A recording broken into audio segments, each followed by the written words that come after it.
1,000 miles from Moscow is the Serbian capital of Belgrade, a place a vibrant community of Russians now call home, part of a wave of tens of thousands who left their motherland after its invasion of Ukraine in February 2022. Vadim Morus is one of them. The ice skater was able to settle in easily thanks to his professional skills.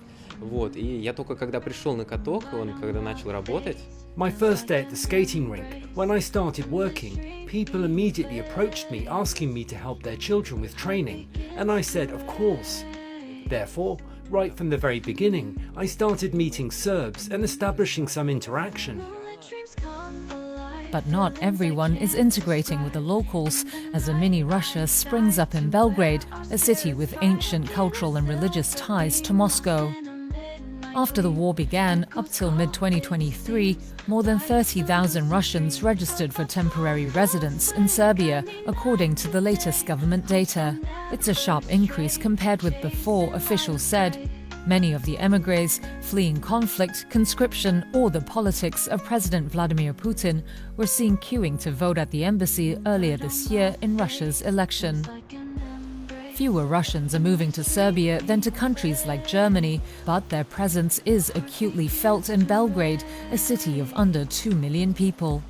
A whole range of Russian-owned businesses have sprung up, and many Russians shop at Russian stores and eat at Russian restaurants.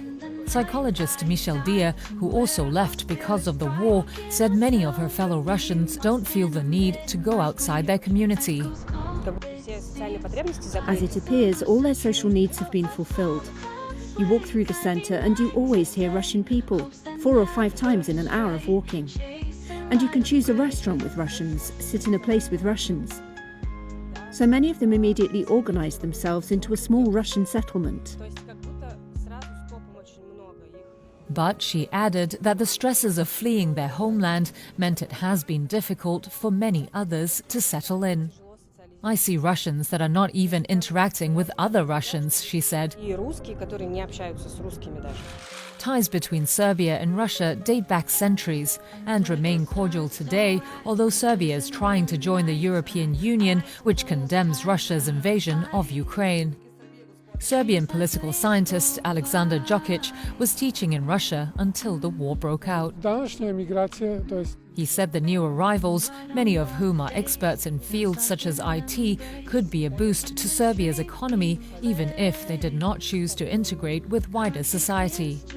But Djokic added, this wave of émigrés won't have the same cultural impact compared to a century ago when artists and architects arrived as part of the anti-communist, so-called White Russians fleeing the civil war.